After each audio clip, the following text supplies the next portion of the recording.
சில காலம் சென்ற பின்பு எகிப்தின் ராஜா மரித்தான். இஸ்ரவேல் புத்திரர் அடிமைத்தனத்தினால் தவித்து முறையிட்டு கொண்டிருந்தார்கள். அவர்கள் அடிமைத்தனத்திலிருந்து முறையிடும் சத்தம் தேவ சந்ததியில் எட்டினது. தேவன் அவர்கள் பெருமூச்சை கேட்டு தாம் ஆபிரகாமோடும் ஈசாக்கோடும் யாக்கோபோடும் செய்த உடன்படிக்கையை நினைவு கூர்ந்தார். தேவன் இஸ்ரவேல் புத்திரரை கண்ணோக்கினார். தேவன் அவர்களை நினைத்தருளினார். அல்லேலூயா. தேவன் நம்முடைய வாழ்க்கையில அநேக வாக்கு தத்தங்களை நமக்கு தந்திருக்கிறார். அநேக வசனங்கள் நமக்கு நல்லா தெரியும். நம்முடைய வீட்டில் நம்முடைய ஹால்ல எல்லாம் வாக்குத்தத்த வசனங்களை நாம் மாட்டி வைத்திருக்கிறோம். ஆனால் சில காலம் சென்ற பின்பு எகிப்தில் இருக்கிற ராஜா மரித்த பின்பு இஸ்ரவேல் புத்திரர் அடிமைத்தனத்திலிருந்து தவித்து கொண்டிருக்கிறார்கள், முறையிட்டு கொண்டிருக்கிறார்கள். எங்களுக்கு இந்த நிலைமை மாற வேண்டும், நாங்கள் இந்த சூழ்நிலையிலிருந்து விடுவிக்கப்பட வேண்டும், ரொம்ப கடினமான உபத்திரவம் இருக்கிறது என்று சொல்லி முறையிட்டு கொண்டிருக்கிறார்கள். இவர்கள் படுகிற கஷ்டம், இவர்கள் படுகிற வேதனை தேவ சந்ததியில் எட்டினது என்று நாம் வாசிக்கிறோம். ஆண்டவர் சமூகத்தில் போய் இவர்கள் படுகிற உபத்திரவம், இவர்கள் படுகிற வேதனை தேவ சமூகத்தில் எட்டினது. அப்போ தேவன் என்ன பண்ணார்? தேவன் அவர்கள் பெருமூச்சை கேட்டார்.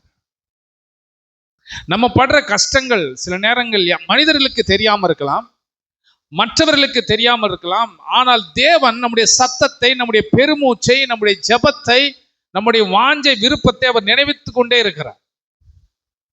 அவர்கள் பெருமூச்சை கேட்கிறார். நம்ம கூட சில பெருமூச்சு விடுறோம், இது நடந்துராதா, இது நடக்காதா, இப்படியெல்லாம் இருக்கிறதே, இது மாறி விடாதா, அப்பா அப்படிலாம் நினைக்க தோணுகிறது. பெருமூச்சை விட்டுக்கொண்டால பெருமூச்சை தேவன் கேட்டார் என்று வாசிக்கிறோம். கேட்டது மாத்திரமல்ல, பெருமூச்சை கேட்டு நீ படுற கஷ்டத்தை நான் பார்க்கிறேன் அப்படின்னு பார்த்து கொண்டு நம்மளை ஆறுதல் படுத்திட்டு மட்டும் போகிறவர் அல்ல.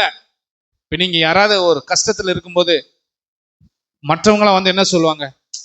சே, உனக்கு போய் இப்படி நடந்துருச்சுப்பா, சரி பரவாயில்ல, நான் உனக்காக ஜெபம் பண்றேன் அப்படி சொல்லி ஆறுதல் சொல்லிட்டு போவாங்க. ஆனா தேவன் வெறும் ஆறுதல் மட்டும் சொல்லுகிறவர் அல்ல, அதற்கான விடையை, அதற்கான சமாதானமான வார்த்தைகளை, அதற்கான சொல்யூஷன், அதற்கான பதிலை தேவன் ஏற்படுத்தி விடுகிறார். அதுதான் எங்க பெருமூச்சை கேட்டு என்ன சொல்றேன்னா, நான் ஆபிரகாமோடும் ஈசாக்கோடும் யாக்கோபோடும் உடன்படிக்கை நினைவு கூர்ந்தார். நம்முடைய பெருமூச்சை கேட்டு நமக்கு இதுவரைக்கும் சொன்ன வாக்கு தத்தங்கள் எல்லாம் ஆண்டவர் நினைவு கூர்ந்து நமக்கு தேவையானதை செய்ய அவர் விருப்பம் கொண்டிருக்கிறார். 25 சொல்கிறது, தேவன் இஸ்ரவேல் புத்திரரை கண்ணோக்கினார், தேவன் அவர்களை நினைத்தருளினார். சொல்லுங்க, தேவன் என்னை நினைத்தருளினார். நாம் பண்ண ஜெபம், நாம் பண்ணுகிற வேண்டுதல்கள், நாம் படுகிற பிரயாசங்கள் எல்லாவற்றையும் தேவன் என்ன பண்ணா? நினைத்தருளினார், கண்ணோக்கினார். இப்ப நினைச்ச உடனே என்ன பண்றாருன்னா, சரி கஷ்டப்படுறாங்க, இப்படி கஷ்டமே படட்டும் அப்படின்னு விடுறவர் அல்ல. அதை நினைத்தருளி இவர்களை இந்த கஷ்டத்தில் இருந்து விடுதலையாக்க வேண்டும் என்று தேவன் மனதில் யோசித்து ஒரு மனுஷனை தேடுகிறார். அப்படி மனுஷனை தேடும் பொழுதுதான் அங்கே ஒரு மனுஷன் அவர் கண்ணில் படுறார். அவர் பேர் தான் மோசே. மோசேயை கூப்பிட்டு தேவன் என்ன சொல்கிறார்? மோசே, நீ வா, எரிகிற முச்செடியின் தரிசனத்தை கொடுத்து என் ஜனங்கள் படுகிற உபத்திரவத்தை நான் பார்க்கவே பார்த்தேன் என்று சொல்லி அவர்களை நீ விடுவிக்க வேண்டும் என்று சொல்லி நான் உன்னை அனுப்புகிறேன் என்று சொன்னார். உடனே மோசே என்ன சொன்னாரு? என்னால் அது முடியாது, நான் திக்குவாயும் மந்தனவமா இருக்கிறேன். சாக்கு போக்குகளை சொல்ல ஆரம்பிக்கிறார். அது தேவனுடைய பார்வையில அது சரியாக இல்லை. அதனாலதான் ஆண்டவர் சொன்னார், உனக்கு வாயாக உன் சகோதரன் ஆரோன் இருப்பான் என்று சொல்லி 2 பேரையும் சேர்த்து அனுப்புகிறார். இவர்களும் போகிறார்கள். இவர்கள் ஜனங்களை இப்ப விடுவிக்க வேண்டும். ஏனென்று சொன்னால் பயங்கரமான உபத்திரவத்தில் இருக்கிறார்கள். தேவை மிகவும் நெருங்கி கொண்டிருக்கிறது. இந்த தேவை நிச்சயமாக இந்த ஆண்டிலே இவர்களுக்கு நடந்தே தீர வேண்டும். இந்த மாதத்தில் இந்த நன்மை நடந்தே தீர வேண்டும். அப்படிப்பட்ட சூழ்நிலையில தான் மோசேயை தேவன் அழைத்து, என் ஜனங்கள் கஷ்டப்படுகிறாங்க, என் ஜனங்கள் வேதனைப்படுகிறார், என் மக்கள், என் பிள்ளைகள் வேதனைப்படுகிறார்கள், அவர்கள் வேதனைப்படுகிறதை நான் பார்க்கிறதுக்கு நான் கடவுள் அல்ல, அந்த வேதனை நீங்க வேண்டும், நான் உன்னை அனுப்புகிறேன் என்று சொல்லுகிறார். நான் உன்னை அனுப்புகிறேன். நன்றாக கவனிங்கள். நீங்க படுகிற துன்பத்தை, நீங்க படுற கஷ்டத்தை பார்த்து மேல இருந்து அவர் கைத்தட்டி சிரிக்கிறவர் அல்ல. அவர் சொல்ற, நான் பார்க்கவே பார்த்தேன் என் ஜனங்கள் படுகிற வேதனையை. அப்ப அப்படி வேதனையே வருஷம் ஃபுல்லா பார்த்துட்டே இருந்தா எப்பதான் எனக்கு இதுக்கு இருந்து ஒரு விடை கிடைக்கும்? நான் எப்பதான் இந்த பிரச்சனையிலிருந்து நான் விடுதலையாக்கப்படுவேன்? அதுக்கு தான் ஆண்டவர் அன்றைக்கு மோசையை அனுப்பினார். இன்றைக்கு தேவன் வார்த்தையை அனுப்பி கொண்டிருக்கிறார். ஹல்லேலூயா. உங்களுக்கு நிச்சயம் நிறைவேறுகிற காலத்தில் வந்திருக்கிறோம். நிறைவேற்ற போகிறவரை நாம் ஆராதித்துக் கொண்டிருக்கிறோம். நன்றாக நீங்கள் ஒன்றை புரிந்து கொள்ள வேண்டும். நான் படுறேன் கஷ்டம், நான் இவ்வளவு கடினமா உழைக்கிறேன், நான் இவ்வளவு வேதனைப்படுறேன் அப்படின்னு நீங்க நினைக்கலாம். நன்றாக கவனிங்கள். நாம சம்பாதிப்பதற்கு பலன் கொடுக்கிறவரே அவர் தான். அல்லேலூயா. எத்தனை பேருக்கு திறமைகள் இருந்தும் வேலைக்கு போக முடியாத சூழ்நிலை, எத்தனை பேர் படித்தவர்களா இருந்தும் வேலை இல்லாத சூழ்நிலை, ஆனால் நமக்கு ஏதோ ஒரு வேலையை நமக்கு தந்து நம்மளை பிக்ஸ் பண்ணி உட்கார வச்சிருக்கிறார். இதோட அல்ல, இதோட நம்முடைய காலங்கள் முடிந்து போவதல்ல. நான் படுற கஷ்டம், வேதனை எல்லாவற்றையும் தேவன் கணக்கில் வைத்து என்னை நினைத்தருளினார். எதை நினைச்சேன்னு, இது வரைக்கும் நான் உனக்கு சொன்ன வாக்கு தத்தங்கள் எல்லாம் எடுத்து பார்த்தேன். இத்தனாம் தேதி, இத்தனை மாசம், இத்தனை தேதி இவ்வளவு வாக்கு தத்தம் உங்க கூட பேசியிருக்கிறேன். இப்போ நான் என்ன பண்ண போறேன்னா, உனக்கு அதெல்லாம் நிறைவேற்றுகிற மாதமாக இந்த 2026 நம்முடைய சபைக்கு நிறைவேறுதலின் மாதம். ஏப்ரல் மே நமக்கு என்ன மாசம்? நிறைவேற்ற போகிறார். நம்முடைய வாழ்க்கையில தேவன் சொன்ன வார்த்தைகள் நிறைவேறும். எப்படி நிறைவேற்ற போறாரு? மோசையை கூப்பிட்டு அழைச்சு அனுப்புறாரு. இப்போ மோசையை கேட்கிறாரு.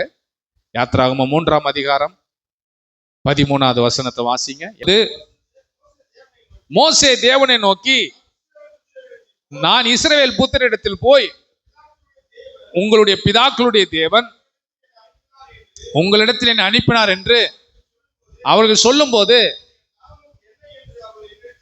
அவருடைய நாமம் என்னவென்று என்னிடத்தில் கேட்டால் நான் அவர்களுக்கு என்ன சொல்லுவேன்? நீங்க சொல்றது உண்மைதான் ஆண்டவரே, என் ஜனங்கள் கஷ்டப்படுகிறார்கள், வேதனைப்படுகிறார்கள்.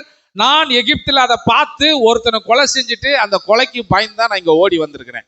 என் ஜனங்கள் அங்க கஷ்டப்படுறது உங்களுக்கு தெரியும், அதே போல எனக்கு நன்றாக தெரியும் என் மக்கள் கஷ்டப்படுகிறார்கள். இப்ப நானா இருந்தாலும் அப்படிதாங்க. ஆண்டவரே, எங்க சபை மக்கள் ரொம்ப கடினமான பாதைக்கு நேரம் போய்கிட்டு இருக்கிறாங்க. நீங்களும் சொல்றீங்க, எனக்கும் தெரியும் இது கடினமான பாதையில போய்கொண்டிருக்கு. இதுக்கு என்னதான் முடிவு? இதுக்கு என்னதான் மாற்றம்? இப்ப நான் போய் சொல்லுவேன், ஞாயிற்றுக்கிழமை ஆனா என்ன சொல்லுவேன்? கவலைப்படாதீங்க, கர்த்தர் எல்லாத்தையும் மாத்துவாரு அப்படின்னு நான் சொல்லுவேன். ஆனா அவங்க என்ன கேட்பாங்க? இதைத்தானே நீங்க மாசம் எல்லாம் சொல்றீங்க, வாரம் சொல்றீங்க. வாரம் சொன்னாலும் மாதம் சொன்னாலும் இனி வருகிற நாட்கள் நிச்சயமாக நிறைவேற்றுகிற நாட்கள். கர்த்தர் சொல்லி அனுப்புறாரு, இந்த பேரை சொல்லு அப்படின்னு. என்ன பேர் சொல்றாரு? வாசிங்க. அதற்கு தேவன் அவர் சொல்ற, நான் இருக்கிறவராகவே இருக்கிறேன் என்று மோசேயிடம் சொல்லி,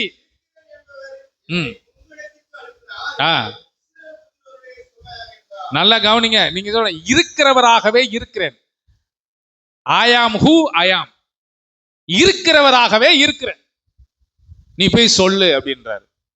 இது மாதிரி ஒரு பேரை போய் யார்ட்டையாவது சொன்னா யாராவது நம்புவாங்களா? உங்களை அவர் கூப்பிடுறாரு, உங்களை அவர் விடுவிக்க போறாரு அப்படின்னா யாரு அவரு? அவராகவே இருக்கிறேன் அப்படின்னு ஒருத்தர் உங்களை கூப்பிட்டு வர சொன்னார்னா நீங்க என்ன நினைப்பீங்க? எப்பா ஏதாவது ஒரு பேர் சொல்லுப்பா. பேர்லாம் இல்ல, இருக்கிறவராகவே இருக்கிறேன்னு கூப்பிடுறாரு. மோசேட்ட இதைத்தான் சொல்லி அனுப்புறாரு, நீ போய் சொல்லு. இருக்கிறவராகவே இருக்கிறவர் சொல்லுகிறது என்னவென்றால், உங்களை நான் இந்த இடத்திலிருந்து அடுத்த இடத்துக்கு கொண்டு போக போகிறேன். நீங்க படுகிற இந்த கஷ்டம், இந்த வேதனை, இந்த ஏக்கம், இந்த எதிர்பார்ப்பு, இது அப்படியே அங்கே தேக்க நிலையில் அல்ல, அந்த தேக்க நிலை வேற நிலைக்கு கர்த்தர் மாற்றுவார். போதும், இதுவரைக்கும் நாம ஒரு தேக்க நிலையிலே இருந்துட்டோம். இதுவரைக்கும் ஒரு விதமான எப்படி ஆணி அடிச்ச மாதிரி இந்த பிரச்சனை என்னை விட்டு கடந்து போகாம அங்கேயே நிலை கொண்டு நிற்கிறது. சில நேரங்களில் வானிலை அறிக்கை வாசிப்போம். மழை காலத்துல 160 கிலோமீட்டருக்கு நடுவில் மையம் கொண்டுள்ளது, நிலையாக அங்கேயே நிற்கிறது. வடக்கவும் நகர்ல தெற்கவும் நகர்ல. அது போல சில பிரச்சனை நம்மளை விட்டு மூவே ஆகாது. இந்த பாத்திரம் என்னை விட்டு நீங்க கூடுமானால் நீங்கட்டும் என்று இயேசு சொன்னது போல, சில நேரங்களில் சில பிரச்சனைகள் நம்ம இது எங்கேயாவது ஒரு காத்தடிச்சு ஓரமா கொண்டு போய் காற்று புயல் கரையை கடந்தது, நமக்கு கடக்கல, நமக்கு அங்கேயே நின்று தாண்டவம் ஆடுது, நம்மளையும் அந்த புயலுக்குள்ள தூக்கி போட்டு அடிக்குது, கடல் கொந்தளிக்குது. அதான் சீஸ் ஐயரே நாங்கள் மடிந்து போகிறோமே, உமக்கு கவலை இல்லையா? எழுந்துச்சு இறையாதே அமைதலாயிரு என்று சொன்னார். அல்லேலூயா. இந்த தேவன் இப்ப என்ன சொல்ல போறார்னா, நீங்கள் கொந்தளித்துக் கொண்டிருக்கிறத பார்த்து கொண்டு சந்தோஷப்படுகிறவர் இல்ல, அவர் கப்பலின் அடித்தட்டில் எழுந்திருந்து சொல்வார், காற்றையும் கடலையும் பார்த்து, பிரச்சனையை பார்த்து, வேதனையை பார்த்து, வியாதியை பார்த்து சொல்லுகிறார், இறையாதே அமைதலாயிரு. சொல்லுங்க, அமைதியாயிரு. யாரை பார்த்து சொல்றீங்க? வீட்டில் இருக்கிறவங்களை பார்த்தா? பிரச்சனையை பார்த்து? அல்லேலூயா. நீ சொல்ற இறையாதே அமைதலாயிரு, நிறையாதே அமைதலாயிரு. மோசே கிட்ட சொல்லி அனுப்பும் போது மோசே அதை போய் சொல்றாரு. வாசிங்க, அடுத்த வசனம் வாசிங்க. மேலும் தேவன் மோசையை நோக்கி சொல்றாரு, இதெல்லாம் கேட்டுட்டு போயிட்டு, இருக்கிறவராகவே இருக்கிறேன் என்பவர் உங்களை அனுப்பி இருக்கிறார். ஐ ஆம் ஹூ ஐ ஆம், என்னை உங்களிடத்துல அனுப்பி இருக்கிறார், அதனால்தான் நான் வந்திருக்கிறேன், அவரை நம்புங்கள் என்று சொல்லும் போது அவர்கள் அதை நம்பவில்லை. அதனாலதான் புதிய ஏற்பாட்டில் பாத்தீங்கன்னா, இருக்கிறவராகவே இருக்கிறவன் இம்மானுவேல், தேவன் நம்மோடு. சொல்லுங்க, தேவன் நம்மோடு இருக்கிறார். நான் உங்களோடு இருக்கிறேன். அப்போ ஆண்டவர் எப்போதும் நம்ம கூட நம்மளோடு வாழ விரும்புகிறார். அதனாலதான் புதிய ஏற்பாட்டில் தேவன் நம்மோடு இருக்கிறார். அதனாலதான் அப்பவே சொன்னார் மோசேட்ட, நான் இருக்கிறவராகவே இருக்கிறேன். இப்ப கூட சில நேரம் நமக்கு சந்தேகம் வரும், ஆண்டவர் நம்ம கூட தான் இருக்காரா, நம்ம கூட இருந்தா ஏன் இப்படி எல்லாம் நமக்கு நடக்குது? சீசர்கள் கூட தானே இயேசு படகுல போனாரு, கவனிக்கிறீங்களா? படகுல சீசர்கள் இருக்கிறாங்க, அந்த படகுல யார் இருக்கா? இயேசு இருக்கிறார். அப்ப ஏன் கடல் கொந்தளித்தது? ஐயரே நாங்கள் சொல்லுங்க என்ன பண்ண போறோம்? சாக போறோம், மடிந்து போக போகிறோம், உமக்கு கவலை இல்லையா? அந்த படகுல இயேசு தானே இருந்தாரு. இயேசு இருக்கும் போதே கடல் கொந்தளித்து தண்ணி எல்லாம் உள்ள வருது. இவங்க சொல்றாங்க, இது மாதிரி கடல் கொந்தளிச்சா நம்ம செத்துருவோம். எப்போ நீங்க செத்துருவோம்னு நினைக்கிறீங்களோ, எப்போ சாக போறோம்னு நினைக்கிறோம், அப்பதான் எந்திரிச்சு சொல்லுவார், இறையாதே சொல்லுங்க அமைதலா இரு. ஏன்னா இருக்கிறவராகவே இருக்கிறவர் என்று சொல்லுகிறவர் நம்மோடு இருக்கிறார். இப்ப இந்த நாமத்தை சொல்லி அனுப்புறார், நீ போறாரு. போய் என்ன பண்றாரு? வாசிங்க அடுத்த. தேவன் சொல்றார், ஆபிரகாம், நல்லா கவனிங்க, ஈசாக்கு, யாக்கோப்பு இவருடைய காலத்துல நான் வெறும் வாக்கு தத்தத்தை மட்டும்தான் சொல்லிக்கிட்டே இருந்தேன். ஆபிரகாம், ஈசாக்கு, யாக்கோப்பு இவங்க காலத்துல என்ன நடந்தது? வாக்கு தத்தம், பிராமிஸ் மேல பிராமிஸ். ஆபிரகாமுக்கு பிராமிஸ், ஈசாக்குக்கு பிராமிஸ், யாக்கோப்புக்கு பிராமிஸ். ஆதியாகமம் முழுக்கம் பாத்தீங்கன்னா எல்லாமே வாக்கு தத்தம். அதனால்தான் அவர் இதுவரைக்கும் நான் வாக்கு தத்தம், உடன்படிக்கை எல்லாமே நான் சொல்லி கொண்டு வந்தேன். ஆனா இப்பொழுது உங்களை இந்த எகிப்து தேசத்திலிருந்து நான் விடுதலையாக்கி கொண்டு போக போகிறேன் என்று சொன்னார். இவங்களுக்கு ஒண்ணுமே புரியல. 1 வருஷம் 2 வருஷம்னா பரவாயில்ல, 430 வருஷம் எகிப்துல இருக்கிறாங்க. இனிமேல் நம்மளை யாராவது விடுவிக்க முடியுமா? எத்தனை நூற்றாண்டு கடந்துச்சு? 4 நூற்றாண்டு, 4.25 நூற்றாண்டு வந்துருச்சு. 400 வருஷத்தை கடந்துட்டாங்க. எத்தனை தலைமுறையை கடந்துட்டாங்க. இதுக்கு மேல யாராவது நம்மளை விடுவிக்க முடியுமா? ஆபிரகாமுக்கு வாக்குத்தத்தம் கொடுத்தாரு, ஈசாக்கு கொடுத்து, யாக்கோபு கொடுத்தாரு, அவங்களுக்கு தான் கொடுத்தாரு. எங்களுக்கு ஏன் இத்தனை ஆண்டுகள், ஏன் நாங்க இந்த உபத்திரவத்துல கிடக்கணும்? இத்தனை ஆண்டுகள் ஏன் நாங்க அடிமைத்தனத்துல இருக்கணும்? எங்களை யாரும் காப்பாற்ற முடியாது. மோசேயை பேசி பேசி பார்க்கிறார். ஏன்னா தேவன் சொன்னதை ஜனங்கள் விசுவாசிக்க வேண்டும். ஜனங்கள் விசுவாசித்தாதான் எகிப்திலிருந்து இவர்களை விடுதலையாக்க முடியும். இவர்கள் விசுவாசிக்கிறது மாதிரி இல்லை. ஏன் விசுவாசிக்கலன்னா, அவங்க பார்த்ததெல்லாம் கஷ்டம், அவங்க பார்த்ததெல்லாம் செங்கலை இருக்கிறது, அவங்க பார்த்ததெல்லாம் வைக்கோலை போய் தேடுறது, செங்கலை இருக்கிறது, அடிமைத்தனம். அவங்க தெரிஞ்சதெல்லாம் ஒரே ஒரு வேலை தான். என்ன வேலை? செங்கலை இருக்கணும். நம்ம அடிமையப்பட்டு கிடக்கிறோம். மைண்டு ஃபுல்லாவே என்ன ஆயிடுச்சு தெரியுமா? இனிமே நம்மளை யாரும் காப்பாற்ற முடியாது, இனிமே நம்மளை யாரும் விடுவிக்க முடியாது, இனிமே அவ்வளவுதான் நம்ம வாழ்க்கை, நம்ம இங்கேயே சாக வேண்டியதான், இங்கேயே கொண்டு நம்மளை போட்டாங்க. இப்படிதான் நிறைய நேரங்கள் நம்மளும் அப்படிதான் யோசிக்கிறோம். இனிமேல் அவ்வளவுதான் நம்ம வாழ்க்கை, இனிமே வயசாகி போச்சு, இனிமே நமக்கு என்ன நடக்க போகுது, இனி ஒண்ணு நடக்காது, இனி என்ன டாக்டரே சொல்லிட்டாரு, இனி அவரே சொல்லிட்டாரு, இவரே சொல்லிட்டாரு, இனி நம்ம பிள்ளைகள்லாம் சரிப்பட்டு வர மாட்டாங்க, நம்ம வாழ்க்கை இப்படிதான், ஏதோ நம்ம காலம் வரை இருந்து வாழ்த்து முடிச்சுட்டு போயிடலாம், இப்படிதான் நம்ம நினைக்கிறோம். இப்படிதான் நம்ம நினைக்கிறோம். ஆனால் இங்கே மோசேட்ட பேசும்போது ஆண்டவர் வேற ஆளா, வேற ஒரு ஸ்பிரிட்டோட, வேற ஒரு வல்லமையுள்ள தேவனாக இங்க அவர் செயல்பட விரும்புகிறார். வாசிங்க, அடுத்த வசனத்தை வாசிங்க. இங்க சொல்லப்பட்டிருக்கிறது, ஆனாலும் இந்த எகிப்தின் ராஜா உங்களை விடுதலையாக்க மாட்டான், விடுதலையாக்க மாட்டான். உங்களை தேவன் பக்கமாக நம்பிக்கையை கொடுக்க மாட்டான். எப்பொழுதுமே அவனுடைய வேலை என்ன தெரியுமா? அவிவிசுவாசத்தை கொடுக்கிறது தான் பிசாசனுடைய வேலை. உன்னால முடியாது, இந்த ஊழியெல்லாம் வளராது, இந்த சபையெல்லாம் வளராது, இவங்கெல்லாம் அவ்வளவுதான், இப்படிதான். யார் சொன்னது? அவிவிசுவாசத்தை கொடுத்து கொண்டே இருப்பான். நான் ஆரம்பத்தில் சொன்னேன், நம்ம ஓரத்துல இருந்தாலும் எப்பவுமே நெருப்பு ஓரத்துல தான் பத்த வைப்பாங்க. ஒரு பெரிய நெருப்பு வைக்கணும் அப்படின்னா நல்ல விறகு இதெல்லாம் போட்டுட்டு வைக்கணும்னா ஒரு பேப்பரை கொண்டு வந்து, இல்லைன்னா ஒரு ஏதாவது ஒரு பொருளை கொண்டு வந்து அந்த கட்டைக்கு ஓரத்தில் பற்ற வச்சு விட்டா அது எடு பிடிச்சி எரியும், பயங்கரமா பிடிச்சி எரியும். இப்படிதான் இஸ்ரவேல் மக்கள் நினைச்சு, நம்மள எல்லாரும் ஓரம் கட்டி விட்டார்கள், 430 வருஷம் ஆயிடுச்சு, இனிமே நம்ம சொந்த ஊருக்கு போவோமா, இனிமே நம்ம சொந்த நாட்டுக்கு போவோமா, இனி நமக்கு ஒரு வாழ்க்கை இருக்கிறதா, அவ்வளவுதான், நம்ம வாழ்க்கை அடிமையாகவே வாழ்ந்து முடித்து விட்டு போய்விடலாம். சில நேரங்கள் நம்ம வாழ்க்கையை அப்படிதான் கசந்து கொள்கிறோம். நான் எப்பவுமே சொல்லுவேன், இருப்பதற்கு நன்றி சொல்வோம், இல்லாததை கர்த்தர் தருவார். சொல்லுங்க, இருப்பதற்கு, சொல்லுங்க சத்தமா, இருப்பதற்கு, இல்லாததை, அவ்வளவுதான். இன்னைக்கு என்ன இருக்குதோ அதுக்கு சோத்திரம் பண்ணுங்க. இருக்கிற தேங்க்ஸ், இன்னைக்கு சுகம் தந்திருக்கிறார், நன்றி. இன்னைக்கு சாப்பாடுக்கு ஒரு 4 இட்லி கிடைக்குது, சோத்திரம். நாளைக்கு அது நாளைக்கு தருவார். நாளைய தினத்தை குறித்து நீங்க கவலைப்பட வேண்டாம். நாளைய தினம் தன்னுடையவர்களுக்காக கவலைப்படும். காட்டு புஷ்பத்தை, இதெல்லாம் நமக்கு தெரியும். ஆனா தெரிந்திருந்தாலும் மனுஷனுடைய மனசு எப்படி தெரியுமா? பாசிட்டிவ் எனர்ஜி கொடுக்கறத விட நெகட்டிவ் எனர்ஜி கொடுக்கறது மனுஷனுக்கு ரொம்ப ஈஸி. பாசிட்டிவான எனர்ஜி உங்களுக்கு உண்டாக்குறதுக்கு நேரம் எடுக்கும். ஆனா நெகட்டிவா பேசணும் அப்படின்னா ஈஸியா உங்களை பேசிட்டு போயிடலாம்.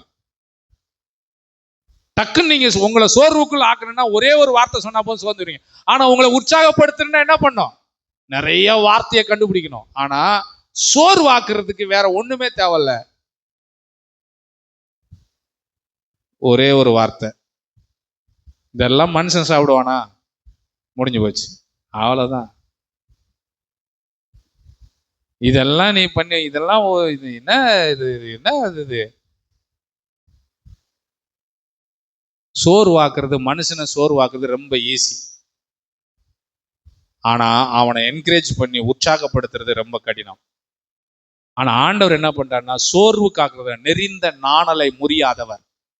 அப்படின்னா என்ன? ஏற்கனவே ஒருத்தன் நெருக்கப்பட்டு கஷ்டப்பட்டு இருக்கிறான், மேலும் மேலும் அவனுக்கு கஷ்டத்தை கொடுக்கிறவர் நம்முடைய கடவுள் அல்ல. நெறிந்த நாணலை முறிய, மங்கி எரிகிற திரியை அணைக்க மாட்டார். ஏற்கனவே ஒரு திரி அப்பதான் மங்கி மங்கி எரியுது, அதை ஊதி அணைச்சு விடுவாரா? அணைக்க மாட்டார். திரும்ப அவர் எண்ணெயை ஊத்துவார். காற்றடித்தாலும் புயல் அடித்தாலும் நிலைத்து நிற்க கர்த்தர் செய்வார். இதைத்தான் மோசே கிட்ட சொல்லி அனுப்புறான், நீ போய் சொல்லு அப்படின்னு சொல்லும் போது அந்த ஜனங்கள் என்ன சொல்றாங்க? வாசிங்க, போங்க, உங்களுக்கு எல்லாவற்றையும் நான் செய்வேன், எல்லாமே உங்களுக்கு இருக்கும் என்று சொல்லி அனுப்பும் போது அவர்கள் என்ன சொல்லிட்டாங்கன்னா, யாத்திராகமா 6ஆம் அதிகாரத்துல வாங்க, யாத்திராகமா 6:4 வசனத்தை வாசிங்க. பிரகாரமாக மோசே இஸ்ரவேல் புத்திரருக்கு சொன்னான், அவர்களோ மனமடிவினாலும் கொடுமையான வேலையினாலும், நல்லா கவனிங்க, இவ்வளவு வார்த்தைகளை தேவன் சொல்லி அனுப்புறார். உங்களை நான் விடுவிப்பேன், உங்களுக்கு சொத்து பொருள் பொண்ணு எல்லாம் எகிப்திலிருந்தே நீங்கள் எல்லாத்தையும் எடுத்துக்கொண்டு நீங்கள் புறப்பட்டு போவீர்கள் என்று எல்லாம் இந்த பிரகாரமாக மோசே இஸ்ரவேல் புத்திரருக்கு சொன்னான். அவர்களோ மனமடிவினாலும் கொடுமையான வேலையினாலும் மோசேக்கு செவி கொடாமல் போனார்கள். ஏன் அவங்க செவி கொடுக்கல அப்படின்னா, இத்தனை ஆண்டுகள் நாங்க பட்டுட்டோம் கஷ்டம், நாங்க படாத கஷ்டமே கிடையாது. இனிமேல் எங்களுக்கு ஒரு சுதந்திரம் வரப்போதா? இனிமே எங்களுக்கு ஒரு விடுதலை கிடைக்க போதா? இனி எங்களுக்கு ஏதாவது நன்மை நடக்குமா? இதுதான் அவங்களுடைய மனதில் இருக்கிற கேள்வி. மனதில் இருக்கிற கேள்வி. மனம் மடிஞ்சு போச்சு. மனசுல ஒரு ஹாப்பியே இல்லை. நம்முடைய வாழ்க்கையில சில நேரங்கள் அப்படிதான். உள்ளங்கள் அழுகிறது, உதடுகள் தான் சிரிக்கிறது. உள்ளத்துல அழுகை, வெளியில தோத்திரம் பாஸ்டர், சிஸ்டர், பிரதர் நல்லா இருக்கீங்களா? நல்லா இருக்கும் பாஸ்டர். பொய். அதுக்காக நல்லா இல்லைன்னா சொல்ல முடியும்? நல்லா இருக்கீங்களான்னு கேட்டா நல்லா இருக்காங்கன்னு தான் சொல்லணும். என்ன கூட கேட்டா கூட நான் அப்படிதான் சொல்லுவேன். ஆனா இனி வருகிற நாட்கள் அப்படி இருக்க போறதல்ல. தேவன் நமக்கு எதை சொன்னாரோ அதை செய்து கிரியிலே காண்பிக்கிற காலத்தில் நம்மளை கொண்டு வந்திருக்கிறார். மனமடிவினாலும் கொடுமையினாலும் வேலையினாலும் மோசேக்கு செவி கொடுக்கவில்லை. வசனத்தை கேட்க மனசு இல்லை. ஆராதனைக்கு வந்தாலும் ஆராதிக்க மனசு இல்லை. ஜெபம் பண்ண வீட்டுல ஜெபம் பண்ண மனசு இல்லை. பைபிளை படிக்க மனசு இல்லை. ஏன்னா வெறும் வாக்குத்தத்தமாவே பேசிட்டு இருக்கிறாரு. ஒரு அசைவு கூட இல்லையே. எங்க வாழ்க்கையில ஒரு அசைவு இல்லை. ஆண்ட சொல்ல, இனிமே உனக்கு அசைவை நீ பார்ப்பாய். தேவ ஆவியானவர் ஜலத்தின் மேல் அசைவாடி கொண்டிருந்தார். இனி உங்க குடும்பத்துல, உங்க வீட்டுல, உங்க ஊழியத்துல இனி அசைவாடுகிற காலத்துல கர்த்தர் வச்சிருக்கிறார். ஒரு ஆமென் சொல்றீங்களா? அசைவே இல்லை பாஸ்டர், செத்த மாதிரி டெத், அப்படியே பாடி மாதிரி கிடக்குது, ஒண்ணுமே இல்லையே. ஒண்ணுமே இல்லையா? எல்லாத்தையும் உடையவர்களாய் கர்த்தர் நம்மளை மாத்துவார். இன்னைக்கு நான் பேசிட்டு இருக்கிறேன், இன்னைக்கு என்கிட்ட கூட தான் ஒண்ணுமே இல்லை. ஆனா இதை பார்த்து நான் சோர்ந்து போறது இல்லை. இன்னைக்கு ஒண்ணும் இல்லை. 430 வருஷம் கழிச்சு என் நாட்டுக்கு போவேன் என்ற நம்பிக்கை எனக்கு இல்லை. ஆனால் அவர் சொல்றாரு, நான் உன்னை கொண்டு போவேன்னு சொல்றாரு. 75 வயசுல ஜெபம் பண்ணி 25 வருஷம் காத்திருந்து ஒண்ணுமே நடக்கல. ஆனா 26வது வருஷத்துல ஈசாக்கு நடந்ததுல யாரோ ஒருவர் பார்க்கறதுக்கு அல்ல, நானே பார்க்கறதுக்கு தான் என் மேல தேவன் அசைவாடுகிறார். ஆனா நீங்க வசனத்தை கேட்கும் போது மனம் அடிவோடு கேட்க கூடாது. கொடுமையான வேலை, எல்லாரும் என்ன கொடுமைப்படுத்துறாங்க, எல்லாரும் என்ன கடினமான வார்த்தையை சொல்றாங்க, இதனால எவ்வளவுதான் வசனத்தை சொன்னாலும் கேட்கிற இருதயம் இல்ல. அப்படி இருக்காதீங்க. கொடுமையான வேலை இருந்தாலும் மனமடிவா இருந்தாலும் அதற்கு மத்தியில வசனம் என்கிற விதையை உங்க இருதயத்தில விதைத்து கர்த்தர் சமூகத்தில், ஆண்டவரே எங்களுக்கு ஒரு விடுதலையின் செய்தியை, ஒரு விடுதலை எங்களுக்கு தாரும் என்று விசுவாசத்தோடு இருக்கும்போது ஒரு நாள் வந்தது, அவர்கள் எகிப்தை விட்டு விடுதலையானார்கள். இப்ப இப்படி பேசிக்கொண்டே வருகிறார். யாருமே கேட்கல.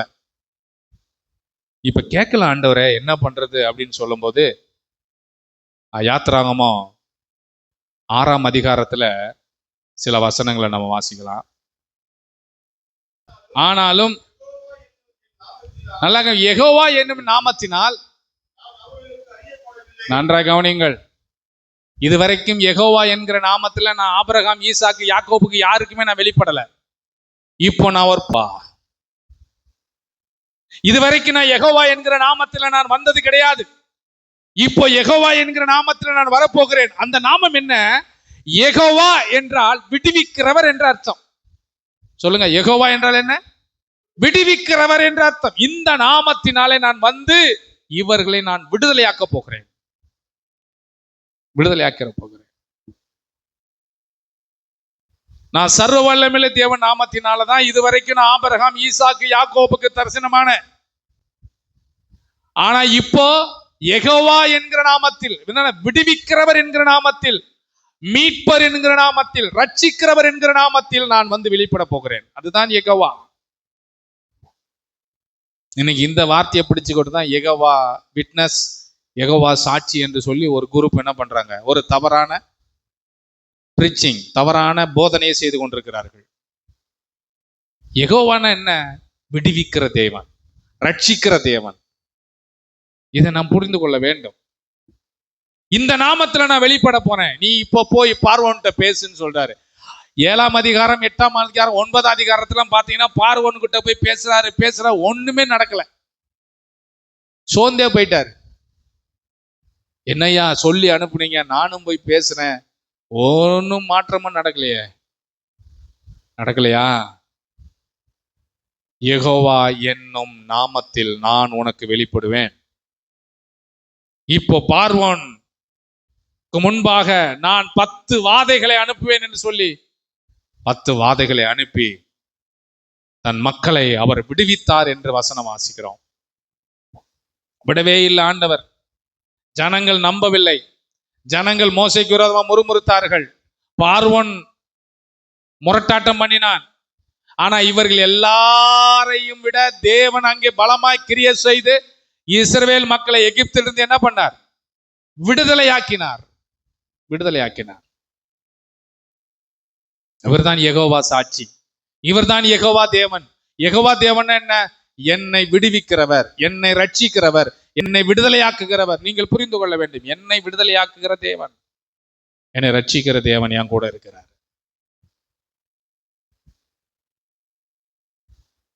அப்ப இதுவரைக்கும் நான் எடுத்த முயற்சி, இதுவரைக்கும் நான் எடுத்த பிரயாசங்கள் எல்லாம் வீணா போகுமா? வீணாவே போவாது. எல்லாவற்றையும் சேர்த்து வைத்து நமக்கு ஒரு முற்றிலுமான விடுதலையை தேவன் தர அவர் போதுமானவராக இருக்கிறார்.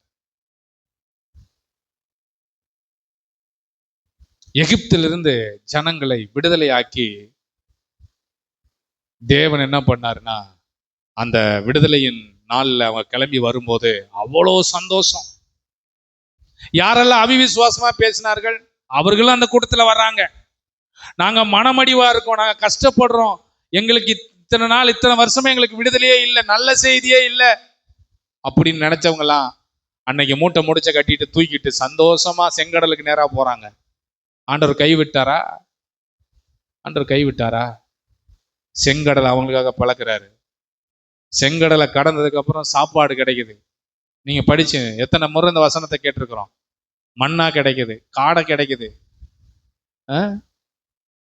எவ்வளவு அவங்க போட்டிருக்க செருப்பு கூட பழசா போல, ட்ரெஸ் கூட பழசா போல, எல்லாமே ஆண்டவருக்கு அவ்வளவு அற்புதமா அவங்களை நடத்திட்டு வர்றாரு. அவங்களையே அப்படி நடத்தினார்னா புதிய ஏற்பாட்டுல அதை விட 1000 மடங்கு நம்மளை நல்லா நடத்துவார். அல்லேலூயா. அதுதான் சத்தியம்.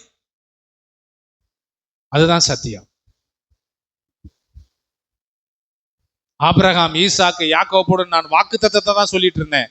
ஆனா இப்போ அதை நான் நிறைவேற்ற போறேன் என்று சொல்லி யெகோவா தேவனாக வெளிப்பட்டு அதை நிறைவேற்றி காண்பித்தார். நீங்களா போய்க்குங்கப்பா, தப்பிச்சு எகிப்தை விட்டு ஒரு 100 பேரா நீங்களா தெரியாம நைட்ல அப்படியே கிளம்பி போங்கன்னு சொல்லல. அந்த ராஜா உயிரோட இருக்கும் போதே, அந்த ராஜா கண் முன்னாகவே, யாரு நான் உங்களை விடமாட்டேன் என்று சொன்னானோ அவனுக்கு முன்பாகவே ஜனங்கள் புறப்பட்டு போகிறார்கள். நம்முடைய வாழ்க்கையில் நம்ம ஒன்றை புரிந்து கொள்ள வேண்டும். என் ஆண்டவரும் யார் என்னை விடமாட்டேன், உன்னை ஒரு கை பார்த்துடுறேன், உன்னை இந்த ஊர்ல இருக்க மாட்டேன், நீ எல்லாம் உயிரோடு அப்படி சொன்னாங்களோ அவங்களுக்கு முன்னாடியே நம்மளை நடமாட வைப்பாரு. உன் நினைவு இப்படிலாம் நடக்காது, அவர் நினைவு இப்படித்தான் நடக்கும். ஆமென் சொல்லுங்க. குடும்பத்துல பயங்கரமான சண்டை, இனிமே அவ்வளவுதான், எல்லாம் அவங்களாம் குடும்பம் எல்லாம் பிரிஞ்சிருச்சுன்னு சொன்ன. ஆனா இப்ப பார்த்தா எல்லாம் ஒன்னா சேர்ந்து சமைச்சு சாப்பிடுறாங்க. இது எங்களால் உண்டானது அல்ல, தேவனுடைய ஈவு. ஆமென். ஹல்லேலூயா. தேவன் நமக்கு அதை வச்சிருக்கிறார். நம்ம ஒன்றை புரிந்து கொள்ள வேண்டும். நாம நினைக்கிற மாதிரி நம்முடைய ஆண்டவர் நினைக்க மாட்டார். நம்ம நினைக்கிறதெல்லாம் சும்மா அப்படியே சின்னதா நினைக்கிறோம். எது தடையா இருக்கிறது, எது முடியாது, எது நடக்காது, எது வேண்டாத வெறுப்பு, சில நேரங்கள் நம்ம மனம் மடிவினாலதான் அப்படி பேசிடுறோம். ஆனா நாம் ஒன்றை புரிந்து கொள்ள வேண்டும், எனக்கு விடுதலையை தருகிற யெகோவா என்கிற நாமத்தில் அவர் வெளிப்படுவார் என்று சொன்னால் நிச்சயமாக அந்த நாமத்தில் எனக்கு வெளிப்பட்டு எனக்கு விடுதலையை தருவார். சரி, விடுதலை கொடுக்கும்போது சும்மாவா அனுப்புனாரு? எங்க எகிப்து தான் அந்த காலத்துல இருக்கிற வல்லரசு. இப்ப எப்படி அமெரிக்கா இருக்கா, அப்போ எகிப்து. எகிப்தில் இருக்கிற பொண்ணு, பொருள், ட்ரெஸ் எல்லாத்தையும் இவர்கள்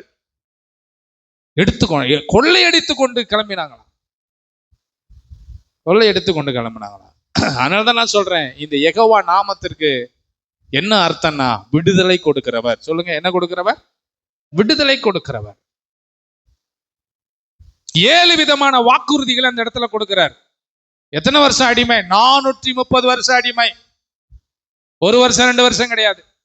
நம்ம ஒரு 15 வருஷத்துக்கே இப்படி கஷ்டப்படுறோம். இந்த ஊழியம் ஆரம்பிக்கிட்டு 15 வருஷம் ஆகுது, இப்பவே நமக்கு இப்படி கஷ்டப்படுறோம். நீங்க ரட்சிக்கப்பட்டு 20 வருஷம் ஆகுது. இல்ல உங்களுக்கு ஒரு விஷயம் நடக்காம இருந்து ஒரு 2 வருஷம் 3 வருஷம், அந்த 2 வருஷம் 3 வருஷத்துக்கே நம்ம திணறோம். 430 வருஷம். இப்போ அவர் சொல்றாரு, நான் உங்களை விடுவிப்பேன். அப்படிதான் சொல்றாரு. நான் உங்களை என்ன எல்லாவற்றுக்கு நீங்களாக்குவேன், உங்களை மீட்டுக் கொள்வேன், உங்களை என் ஜனங்களாக ஏற்றுக்கொள்வேன், நான் உங்கள் தேவனாய் இருப்பேன், நான் உங்கள் தேசத்திற்கு நான் கொண்டு போவேன், உங்களுக்கு சுதந்திரம் கொடுப்பேன், இண்டிபெண்டனா நீங்க இருக்கலாம் அப்படின்னு சொல்லி தேவன் அவர்களை எகிப்தின் அடிமைத்தனத்திலிருந்து விடுதலையாக்கி கொண்டு வந்தார். இதைத்தான் இயேசு கிறிஸ்து புதிய ஏற்பாட்டுல நமக்கு செஞ்சார். யாராவது வந்து உங்களிடத்துல யெகோவா விட்னஸ் இல்ல யெகோவா சாட்சிக்காரங்க வந்து உங்களிடத்துல சுவிசேஷம் சொல்றேன்னு சொல்லிட்டு ஏதாவது சொன்னாங்கன்னா, யெகோவா தான் உண்மையான தெய்வம் சொன்னா நாங்களும் அதை தான் சொல்றோம், யெகோவா தான் உண்மையான தெய்வம். ராமன் சொல்லுங்க, யெகோவானா என்னது? விடுவிக்கிறவர். யெகோவானா என்னது? விடுவிக்கிறவர். அந்த விடுவிக்கிற யெகோவா தேவன் தான் பழைய ஏற்பாட்டு காலத்துல யெகோவா, புதிய ஏற்பாட்டு காலத்துல இயேசுவாக இந்த பூமியிலே வந்தார். பழைய ஏற்பாட்டுல யாரு? யெகோவா தேவன், விடுவிக்கிற தேவன். புதிய ஏற்பாட்டுல மாம்சமாக வார்த்தையா இருந்தவர் மாம்சமாகி இந்த பூமியிலே வந்தார், அவர்தான் இயேசு கிறிஸ்து. இயேசுவும் யெகோவாவும் வேற வேற கிடையாது, வேற வேற கிடையாது. உங்களால நினைக்கிறேன் மீட் பண்ணியிருக்காங்களா? சிலரை மீட் பண்ணியிருக்காங்க, சிலரை அப்படி மீட் பண்ணாங்கன்னா நீங்க என்ன சொல்லணும்னா, அங்கவா யெகோவானா என்னது, அர்த்தம் என்ன? யாவே, எபிரேய மொழில யாவே. சரி, யாவேனா என்ன? விடுவிக்கிறவர். விடுவிக்கிறவர். அவங்க போட்டு குழப்புறாங்க மக்களை. இவர் குமாரன், அவர் வந்து யெகோவா, இவர் குமாரனா தான் இருக்காரு, இவரை வழிபடக்கூடாது, இவரை தொழுக கூடாது. ஏங்க இவரு அவரு வேற ஆளு கிடையாதுங்க, இவரு அவரு ஒரே ஆளு தான். அப்ப யெகோவாவா இருந்தாரு, இப்ப இயேசுவா வந்திருக்கிறார். அல்லேலூயா. ஒரு மனுஷனுக்கு 2-3 பேர் இருக்கு. இப்ப நம்ம பாட்டு கூட பாருங்க, யெகோவா சாலம், யெகோவா நிசி, யெகோவா ராஃபா, யெகோவா ரூவா, இவ்வளவு பேர் அவருக்கு இருக்கு. யெகோவா தேவனுக்கு 1000 நாமங்கள், அதுல ஒரு நாமம் தான் யெகோவா. யெகோவானா விடுவிக்கிறவர். அந்த விடுவிக்கிறவர் தான் இயேசுவாக இந்த பூமியில வந்து இயேசு கிறிஸ்துவின் ரத்தம் சகல பாவங்களை நீக்கி நம்மளை விடுவித்தது பாவத்தில் இருந்து. அப்ப இயேசுவை நீங்க பாடினாலும் யெகோவாவை பாடுறதா அர்த்தம், யெகோவா தேவனேன்னு சொன்னாலும் இயேசுவை பாடுறதா அர்த்தம்.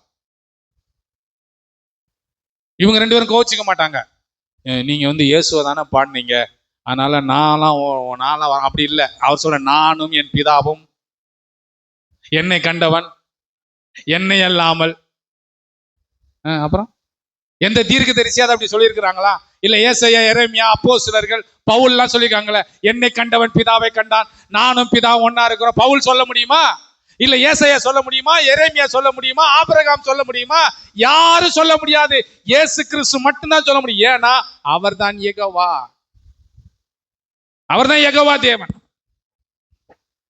யெகோவாவை இயேசுவை நீங்க பிரிக்க முடியாது, யெகோவாவை ஆவியானவரையும் பிரிக்க முடியாது. நாங்கள் மூவரும் ஒன்றா இருக்கிறோம். அதனால இன்னைக்கு ஒரு குரூப் இப்படி சுத்திட்டு இருக்கு. உங்களை தேடி வந்துச்சுன்னா நீங்க சொல்லுங்க, யெகோவானா என்ன? யாவே, யாவேனா விடுவிக்கிறவர். எதிலிருந்து? அடிமைத்தனத்திலிருந்து விடுவிக்கிறவர். என்ன அடிமைத்தனம்? எகிப்தின் பாவ அடிமைத்தனம். அங்க பாவ அடிமைத்தனம், இங்க பாவத்தின் சம்பளத்தில் மரணத்துல கிடந்த நம்ம அந்த யெகோவா வார்த்தையா இருந்தாரு. அவர் மாம்சமா வந்து நமக்காக மரித்து அடக்கம் பண்ணப்பட்டு உயிர் தெழுந்து இப்ப அங்க போய் இருக்கிறார். இதைதான் நம்ம புரிஞ்சுக்கொள்ளணும். இதை விட்டுட்டு வேற வேற விதெல்லாம் புரிஞ்சு கொள்ளக்கூடாது. அதனாலதான் யெகோவா சாட்சி. யெகோவா சாட்சின்னா என்ன? என்னை விடுவிக்கிறவர் எனக்கு சாட்சியா இருக்கிறார்.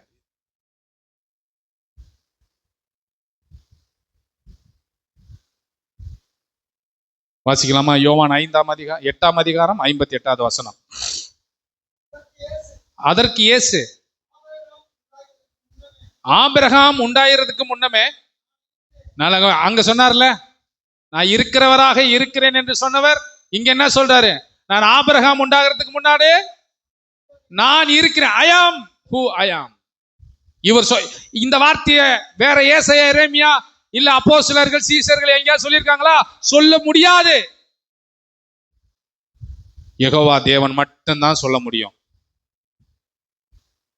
வாசிங்க, நான் இருக்கிறேன் என்று மெய்யாகவே மெய்யாகவே உங்களுக்கு சொல்லுகிறேன் என்றார்.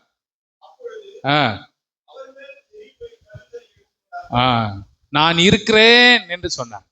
அங்கேயும் அதை தான் சொன்னாரு மோசேட்டியும், நான் இருக்கிறவராகவே இருக்கிறேன். அப்ப நம்முடைய வாழ்க்கையில ஒன்றை புரிந்து கொள்ள வேண்டும். பிதா, குமாரன், பரிசுத்தாவி வேறே வேறே நபர்கள் கிடையாது. பிதா என்கிற கர்த்தர், அவர் கிட்ட இருந்த வார்த்தை, அவர் வாயில் இருந்து புறப்பட்ட வார்த்தை மாம்சமாகி இந்த பூமிக்கு வந்தது. ஏன் வார்த்தை மாம்சமாச்சு? நம்மெல்லாம் மாம்சமும் ரத்தமுமா இருக்கிறதுனால அவரும் மாம்சமும் ரத்தமா இந்த பூமிக்கு வந்தார். இப்ப நான் இருக்கிறேன், நான் ஒரு வார்த்தையை சொல்றேன், நீங்கள் எல்லாரும் இப்பொழுது எந்திரிச்சு வெளியில போங்கன்னு சொல்றேன். நீங்க என்ன பண்ணுவீங்க? எந்திரிச்சு போவீங்க. அப்ப நான் வேற, என் வார்த்தை வேறையா? இல்ல, நான் சொன்னதான் அந்த வார்த்தை. அப்ப நான் அங்கிருந்து புறப்பட்ட வார்த்தையும் ஒண்ணுதான். அதே மாதிரிதான் பிதாவுகிட்ட இருந்து வார்த்தை வந்துச்சு. ஆதியிலே தேவன் வானத்தையும் பூமி வார்த்தைன்னு பேசினாரு, உண்டானது. வார்த்தை தான் இந்த சந்திரனையும் சூரியனையும் நட்சத்திரங்களையும் உண்டாக்கினது. அந்த வார்த்தை தான் யோவான் 1ஆம் அதிகாரத்தில் சொல்றாரு, ஆதியிலே வார்த்தை இருந்தது. அந்த வார்த்தை எங்க இருந்தது? தேவனிடத்திலிருந்து. அந்த வார்த்தை தான் மாம்சமாகி இந்த பூமிக்கு வந்தது. அது எங்க இருந்து வந்தது? பிதாவின் இடத்திலிருந்து வந்த வேர்டு.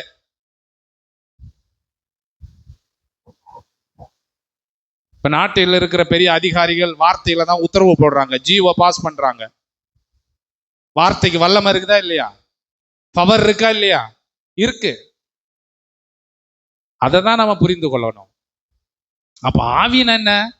பிதாவுக்குள்ள இருக்கிற மனசாட்சி, பிதாவுக்குள்ள இருந்த ஸ்பிரிட், அது இப்ப எனக்குள்ள இருந்து என்ன ஆவியின் காலத்துல என்ன நடத்தி கொண்டிருக்கிறார். இதை நம்ம குழப்பி கொள்ளவே கூடாது. அதனாலதான் அவர் சொன்னார், யெகோவா அப்படின்னா இயேசுவை தான் குறிக்கும். இயேசுவை தான் குறிக்கும். நீங்க யெகோவான்னு சொன்னாலும் இயேசுவை தான் குறிக்கும், இயேசுன்னு சொன்னாலும் யெகோவா தான் குறிக்கும், ஆவியானவரே சொன்னாலும் பிதாவை தான் குறிக்கும், பிதாவேன்னு சொன்னாலும் இவரை தான். நீங்க ஒரு பேரை சொன்னாலும் 3 பேருக்கும் பொருந்தும். அவங்க அப்படி பிரிஞ்சு இல்லை, அவங்க தனித்தனியா இல்லை, அவங்க எல்லாம் ஒன்னாதான் இருக்கிறாங்க. அதை புரிந்து கொள்ளணும். அப்ப இயேசு தான் இந்த எப்படி மோசேக்கிட்டே பேச அந்த யெகோவா தேவன் தான் இந்த புதிய ஏற்பாட்டுல வந்து நமக்கு மனு குலத்துல வந்து மனுஷனுடைய பாவத்தை போக்குறதுக்கு இந்த பூமியில வந்து அவர் ஜீவனை கொடுத்தார். எதுல இருந்துலாம் நம்மளை விடுவித்தார்? விடுவிக்கிறவர். யெகோவானா என்ன அர்த்தம் சொல்லுங்க? விடுவிக்கிறவர், ரட்சிக்கிறவர் அப்படின்னு அர்த்தம். எதுல இருந்து நம்மளை விடுவித்தார்? பாவத்திலிருந்து. யோவான் 8:36 வாசிங்க. குமாரன் உங்களை விடுதலையாக்கினால், ஆமா இங்க சொல்ற குமாரன் குமாரன் என்று சொன்னால் யெகோவா. யெகோவா உங்களை விடுதலை ஆக்கினால் மெய்யாகவே நீங்க எகிப்திலிருந்து விடுதலை ஆவீர்கள். அதே மாதிரிதான் இங்க குமாரன் இயேசு கிறிஸ்து உங்களை விடுதலை ஆக்கினால் மெய்யாகவே விடுதலை ஆவீர்கள். ஒரு உண்மையான விடுதலையை கொடுக்க தான் இந்த பூமிக்கு வந்தார். அதுக்கு தான் பூமிக்கு வந்திருக்கிறார். யெகோவானால என்ன? விடுவிக்கிறவர் என்ற அர்த்தம். அப்ப இயேசு கிறிஸ்து இந்த பூமியில வந்து என்ன பண்ணார்? விடுதலை கொடுத்தார். அடுத்து மரண பயத்தில் இருந்தெல்லாம் நமக்கு விடுவித்தார். ரோமர் 6:23 பாவத்தின் சம்பளம் மரணம், தேவனுடைய கிருபை வரமோ நம்முடைய கர்த்தராகிய இயேசு கிறிஸ்துவினால் நித்திய ஜீவன். எபிரேயர் 2:15 மரண பயத்தினால ஜீவ காலமெல்லாம் அடிமைத்தனத்திற்கு இருந்த நம்மை விடுதலை பண்ணும்படிக்கு அப்படியானார். யெகோவா வந்து நமக்கு எதிரில் விடுதலை கொடுத்தார். பாவத்திலிருந்து, இரண்டாவது மரண பயத்திலிருந்து நம்மளை விடுவித்தார். பிசாசின் அதிகாரத்திலிருந்து நம்மளை விடுவித்தார். கொலோசியர் 1:13 சொல்லுகிறது, அவர் தம்மை இருளின் அதிகாரத்தில் நின்று விடுதலையாக்கி தமது அன்பின் குமாரனுடைய ராஜ்யத்துக்கு உட்படுத்தினவர். பிசாசின் கிரியில் அழிக்கும்படிக்க தேவகுமாரன் வெளிப்பட்டார். யெகோவா தேவன் அதற்காகத்தான் இந்த பூமிக்கு மனிதராக வந்தார். அதனால இவர் வேற அவர் வேற. அவர் குமாரன் அந்தஸ்து, இவர் பிதா. அதனால இவரை குமாரன் தான் கூப்பிடணும், அவரை தான் நம்ம பிதான்னு கூப்பிடணும், அப்படி கிடையாது. இப்போ ஏசாயால பாத்தீங்கன்னா 9 இயேசு கிறிஸ்துவினுடைய பிறப்பு, நமக்கு ஒரு பாலகன் பிறந்தார், குமாரன் கொடுக்கப்பட்டார், அவர் தோளின் மேல் இருக்கும், அதிசயமானவர், ஆலோசனை கர்த்தர், வல்லமையுள்ள தேவன், நித்திய பிதா. நித்திய பிதான் ஏன் அவருக்கு சொல்லணும்? இவர் குமாரன் என்றுனா ஏன் நித்திய பிதான்ற வார்த்தையை இயேசு கிறிஸ்து பிறக்கிறதுக்கு முன்னாடியே சொல்லி வைக்கணும்? நித்திய பிதா தாப்பா வார்த்தையா இந்த பூமிக்கு வராரு, நித்திய யெகோவா தான் இந்த வார்த்தையா இந்த பூமிக்கு வந்தாரு. அன்னைக்கு மோசே மூலம் வெளிப்பட்டாரு, இன்னைக்கு அவரே வந்துட்டார். ஹலோ, எத்தனை பேருக்கு புரியுது? அல்லேலூயா. அவங்க சில வசனத்தை எடுத்து குழப்புவாங்க, நீங்க குழம்பாதிருங்கள், ஏன்னா என்னை கண்டவன் பிதாவை கண்டான். ஓகே, அற்புதங்களை செய்தோமே, அதிசயங்களை செய்தோமே, கர்த்தாவே கர்த்தாவே நீ என்ன சொல்லாதீங்கன்னு ஒரு இடத்துல சொல்லுவார்ல, அதை பிடிச்சுக்கிறாங்க. பாரு, இயேசுவே என்ன சொல்லிட்டாரு? கர்த்தாவே கர்த்தாவேன்னு என்ன நோக்கி நீங்க கூப்பிடாதீங்க அப்படின்னு சொல்லிட்டாரு. அதனால அவர் கர்த்தர் கிடையாது. அங்க சொல்லப்பட்ட விஷயம் வேற. முன்னும் பின்னும் பார்க்காம சும்மா குருட்டுத்தனமா ஒரு வசனத்தை எடுக்கக்கூடாது. முன்னாடி என்ன பேசிட்டு வர்றாரு, பின்னாடி என்ன கண்டென்ட் இருக்கு, இடையில எதை சொல்ல வர்றாருன்றத புரிஞ்சுக்கணும். ஃபுல் சாப்டரும் படி. புரியலையா? அதுக்கு கண்கார்டன்ஸ் இருக்கு, அதுக்கு எபிரேய மொழி இருக்கு. எபிரேய மொழியில என்ன விளக்கணும் போட்டுப்பாரு, படிச்சுப்பாரு. உங்ககிட்ட தான் பைபிள் இருக்குது. இதை வச்சு யாரும் நம்மளை ஏமாத்த முடியாது. அவரே சொல்லிட்டாரு, என்ன கடவுள்னு கூப்பிடாதீங்கன்னு சொல்லிட்டாரு. என்னை விட ஒருத்தர் இருக்காரு. எப்போ சொன்னாரு? மனுஷனா இருக்கும்போது அப்படி சொல்றாரு. மனுஷனா அவரு இந்த பூமியில் வரும்போது 100% மனிதனாகவும் 100% தேவனாகவும் இருந்தார். அற்புதங்களை அதிசயங்களை செய்யும் போது தேவனா இருந்தார். எனக்கு பசி உண்டாயிட்டுன்னு சொல்லும் போது மனுஷனா இருந்தார். கடவுளுக்கு பசிக்குமா? இல்ல. அப்புறம் ஏன் பசி உண்டாயிட்டுன்னு சொன்னார்? ஏன் தாகம் எடுக்குன்னு சொன்னார்? ஏன் கண்ணீர் விட்டார்? அப்பெல்லாம் அவர் மனுஷனா இருந்தாரு. ஏன்னா அவர் மனுஷ ரூபமா வந்தாரு பூமிக்கு. ஏன் அப்படி வரணும்? என் பிள்ளைகள் மாம்சத்தையும் ரத்தத்தையும் உடையவர்களா இருக்கும் போது அவரையும் மாம்சத்தையும் ரத்தம் உடையவர்னா வரணும். ஒரு மனுஷனை காப்பாத்துறதுக்கு ஒரு மனுஷன் தான் வரணும். ஒரு மனுஷன் கிணத்துக்குள்ள விழுந்துட்டான், நாயை கொண்டு போய் விட்டு, நாய் எப்படி அந்த மனுஷனை காப்பாத்துமா? ஹலோ, ஒரு மனுஷன் பள்ளத்துல விழுந்துட்டான், வேட்டை நாய் இல்லைன்னா போலீஸ்கார நாயை கொண்டு போயிட்டு, நாய் எப்படியாவது இந்த ஐசக்கு உள்ள விழுந்துட்டாப்ல, பாஸ்டர் ஐசக், இவர் எப்படியாவது காப்பாத்துன்னு சொன்னா நாய் என்ன பண்ணும்? சுத்தி குலைச்சிக்கிட்டு தான் வரும். ஒரு மனுஷன் ஃபயர் சர்வீஸ் போன் பண்ணி மனுஷன் வந்து மனுஷனை காப்பாற்ற முடியும். அதுக்காக தான் அவர் மனித ரூபம் எடுத்து வந்தார். பாவம் அறியாத அவர் நமக்காக பாவமானார். நல்ல கவனிய. பிசாசின் தந்திருந்து விடுதலை, அப்புறம் நியாயப்பிரமாண சாபத்திலிருந்து நம்மளை விடுதலை. ஒரு அல்லேலூயா சொல்லுங்க. அல்லேலூயா. எதுவுமே கிடையாதுன்ட்டார், எல்லாமே உனக்கு நல்ல நாள் தான். இது மாதிரி ஆண்டவர் எங்கப்பா இருக்கிறாரு? சாபத்திலிருந்து விடுதலை, நியாயப்பிரமாண சாபத்திலிருந்து நமக்கு விடுதலை. அவ்வளவுதான். இது தெரிஞ்சா போதும் உங்களுக்கு. சட்ட திட்டங்கள், இந்த உலகம் சொல்லுகிற சடங்காச்சாரங்கள், வித்தியாசமான சடங்காச்சாரங்களை உலகத்துல வச்சு இன்னைக்கு குழப்பி கொண்டிருக்கிறாங்க. நீதிமானுடைய ஊக்கமான வேண்டுதலை தான் கர்த்தர் கேட்பாரு. நம்முடைய வாழ்க்கையில ஒன்றை புரிந்து கொள்ள வேண்டும். என் வாழ்க்கை எப்படி இருக்குதோ அதை பார்த்து தான் கடவுளை என்ன ஆசீர்வதிப்பாரு. அதைப்படிதான் யோசேப்பு அந்த தேசத்துக்கு தலைவனா மாத்தினாரு. போத்திப்பார் மனைவி வந்து சொல்லும் போது விட்டுட்டு ஓடினா பாத்தீங்களா, அதை பார்த்தாரு. அதை பார்த்துதான் உயர்த்தினாரு. யோசேப்பை உயர்த்தின மாதிரி என்னையும் தமிழ்நாட்டில் உயர்த்திடுவார். உயர்த்துவார். எப்படி உயர்த்துவார்? நீ உண்மையா இருந்துட்டு நீ வந்து கடவுள்கிட்ட கேளு, நிச்சயமா உன்னை உயர்த்துவார். நான் சொல்றேன் 100% உன்னை உயர்த்துவார். உண்மையா இருந்துட்டு வா. யாரா இருந்தாலும் உண்மையா இருந்துட்டு வாங்க, தேவன் நம்மளை உயர்த்துவார். பண்றதெல்லாம் பண்ணிட்டு வெளிப்படையா பண்ணிட்டு ஒன்றும் பண்ண மாட்டார். அப்புறம் எதுல இருந்துனா இயேசு நம்மளோட நோய்கள் மற்றும் பலவீனத்திலிருந்து நம்ம விடுதலை சொல்லப்பட்டிருக்கிறது. அவருடைய தழும்புகளால் குணமானீர்கள். யெகோவா தேவன் என்னை எதிலிருந்து விடுதலைனா தழும்புகளால குணமாக்குற வல்லமையை தேவன் எனக்கு அனுப்பி என்னை குணமாக்கினார். நமது பலவீனங்கள் இருந்து நம்மை விடுதலையாக்கினார். மத்தேயு 8:17 சொல்லுகிறது. வாசிங்க மத்தேயு 8. அவர் தாமே நம்முடைய பலவீனங்களை ஏற்றுக்கொண்டு நம்முடைய நோய்களை சுமந்தார். ஆமா, பலவீனங்களை ஏற்றுக்கொண்டு நமது நோய்கள் எல்லாம் அவர் சுமந்து தீர்த்திருக்கிறார். இதுதான் யெகோவா சாட்சி. இவர்தான் யெகோவா தேவன். அவர் தான் இயேசு கிறிஸ்துவாக இந்த பூமிக்கு வந்தார். அவர் வேற இவர் வேற கிடையாது. இந்த சத்தியத்தை நீங்க நல்லா ஆழமா புரிஞ்சுக்கிறணும். ஏன்னா உங்களை நோக்கி அவர்கள் வந்து உங்களை எப்படியாவது பிரெயின் வாஷ் பண்ணுவாங்க. நீங்க தான் கவனமா இருக்கணும். இயேசு இல்லாம பரலோகமே கிடையாது. அது தெரியுமா உங்களுக்கு? எத்தனை பேருக்கு தெரியும்? இயேசு வேணாம், ஆவியானவரும் வேணாம், நான் நேரா பிதா கிட்ட போயிடும்னா அப்படியான ஒரு சத்தியமே இல்லை பைபிள்ல. பிதாவே இப்படிதான் வச்சிருக்கிறாரு. பிதாவே இந்த ஸ்டெப்ல ஏறி வாப்பான்னு தான் சொல்றாரு. இதுதான் சட்டம், இதுதான் சத்தியம். இந்த சத்தியத்தை அறிஞ்சு வா.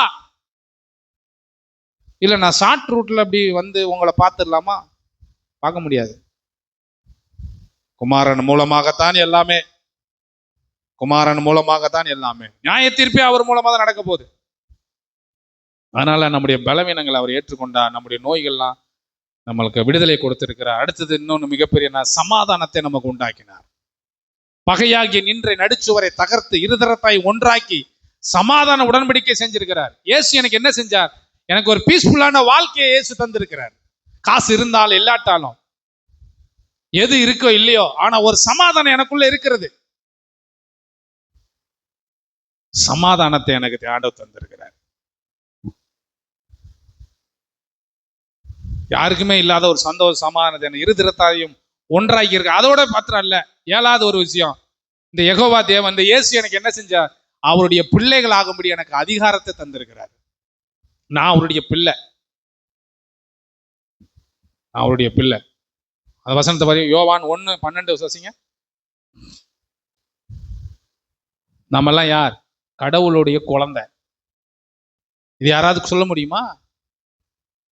1 யோவான் 3 பிரியமானவர்கள் இப்பொழுது தேவனுடைய பிள்ளைகளாய் இருக்கிறோம். 1 யோவான் 3:2 இனி எவ்விதமா இருப்போம் என்று இன்னும் வெளிப்படவில்லை.